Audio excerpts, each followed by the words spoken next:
का मन कृष्ण में गड़ा रहता है।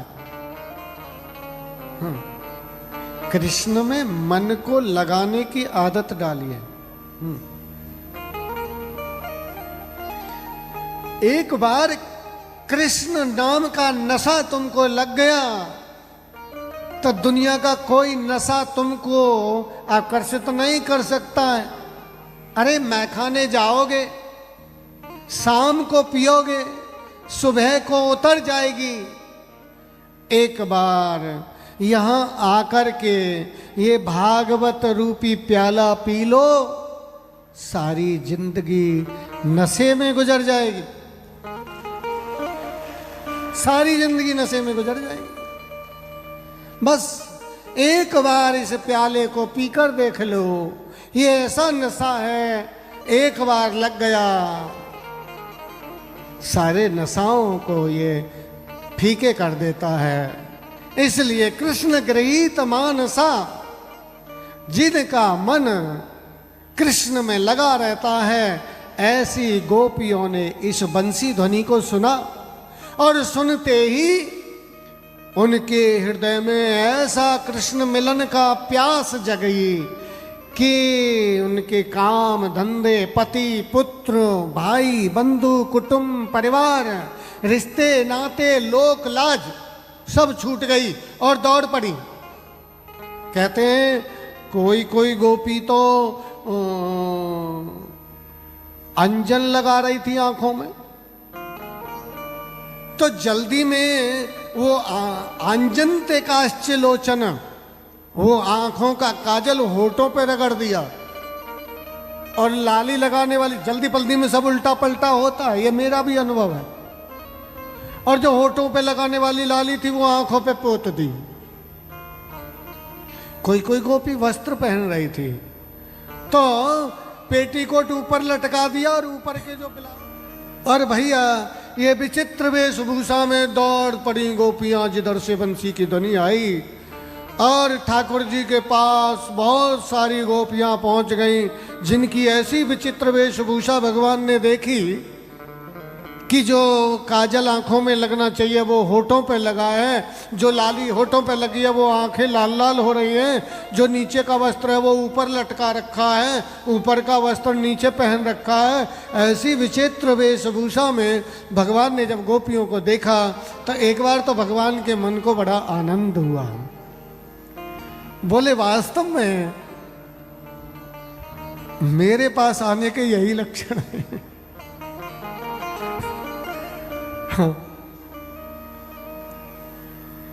और स्वागत किया। स्वागतम वो महाभागा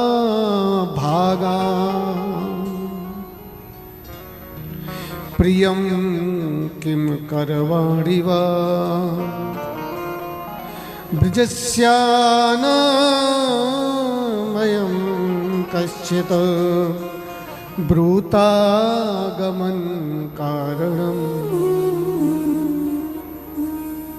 अरे गोपियों, आपका बहुत बहुत स्वागत है। हाँ।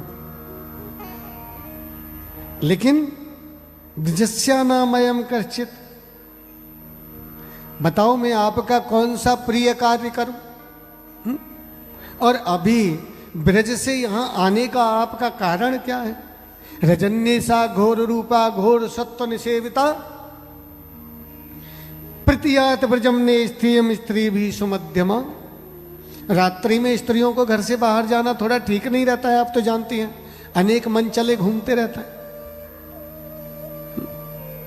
और फिर मातरे पितरे पुत्रा भ्रातरे पतियश्च विचिन्वन्ति अपश्यन्तो। तुमको ढूंढ रहे होंगे तुम्हारे परिवार वाले भाई रात्रि में। हाँ, मैं समझ गया, तुम इस सुंदर वन को देखने आई हैं, यमुना नदी को देखने आई हैं, सुंदर चंद्रमा को देखने आई हैं, तुम यहाँ की शोभा को देखने आई हैं। अच्छा ठीक है, अब तो देख लिया, अब तो जाओ। तो कहते हैं भगवान गोपियों को बार बार उपदेश कर रहे हैं और गोपियों की मन की दशा बड़ी डरावनी हो रही है। और भगवान ने उपदेश चालू किया, देखो गोपियों, इस संसार में पति की सेवा ही सबसे बड़ा धर्म है। जो स्त्री पति की सेवा नहीं करती है उसको स्वर्ग की प्राप्ति नहीं होती है।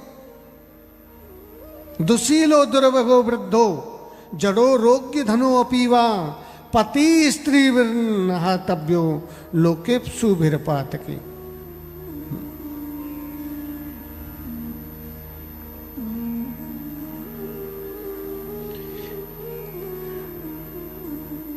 गोपियों को बड़ी पीड़ा हुई कि पहले तो इसने ऐसा ऐसा रूप दिखाया, ऐसी ऐसी चाल चलता था, ये मटक मटक के ऐसा ऐसा तिरछी तिरछी हमारी ओर चितवन से देखता था, चोरी चोरी, और पहले हमसे प्रेम बढ़ा लिया। पहले तो हमें उपदेश किया नहीं कि तुम मेरी ओर देखोगी तो तुमको पाप लग जाएगा, तुम मेरे मुझसे प्यार करोगी तो पाप लग जाएगा। अब बड़ा उपदेश कर रहा है, देखो तो सही। पहले तो हमसे प्रेम कर लिया और प्रीत बढ़ा ली, अब उपदेश कर रहा है पतिव्रत धर्म के। पहले पतियों को छुड़वा दिया।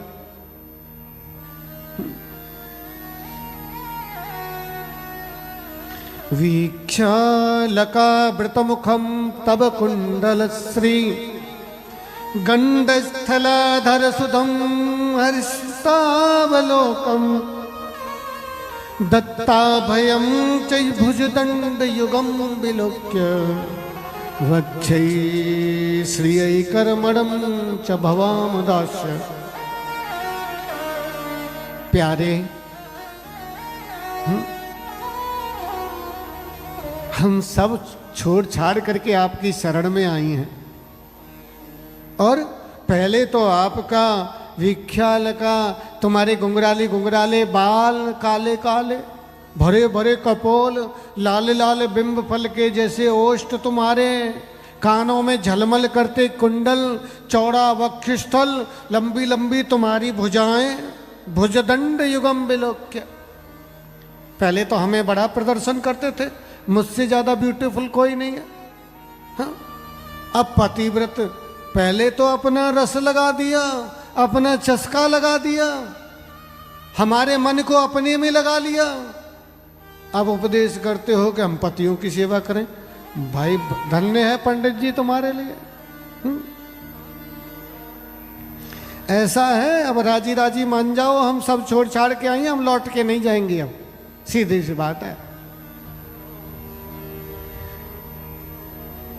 भगवान ने कहा, मैं तो गोपियों देख रहा था कि तुम्हारे मन में कहीं पतियों के लिए थोड़ी बहुत जगह तो नहीं बची है।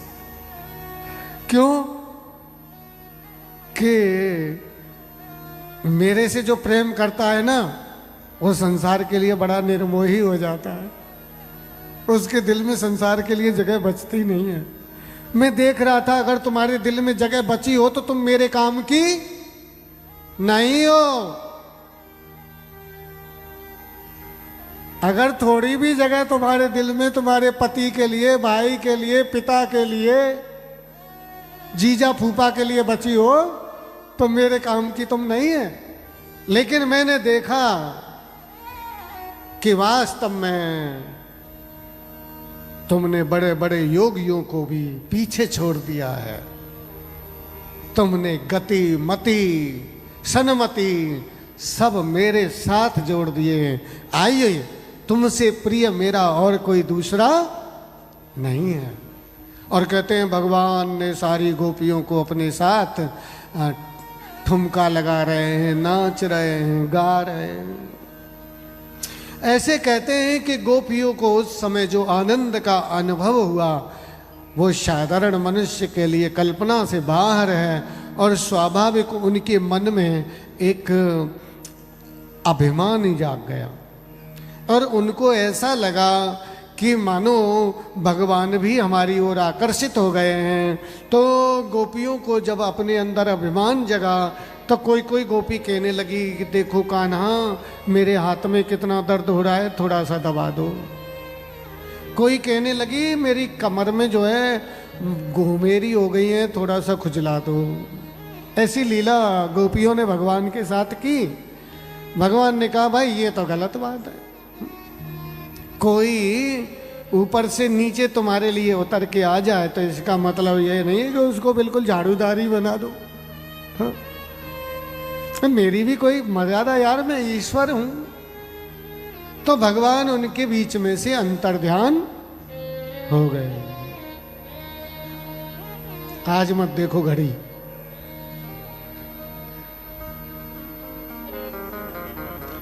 तासां तदिशो भगमिदं वीक्ष्यमानं च केशवः प्रशमाय प्रसादाय तत्रैवान्तरधीयत।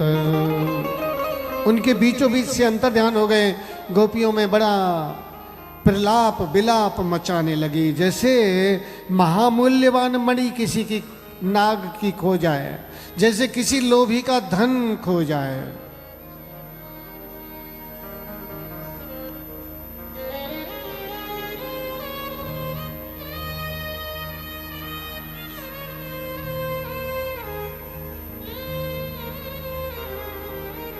और वृक्षों से पूछने लगे, नदियों से पूछने लगे, राधा ढूंढ रही किसी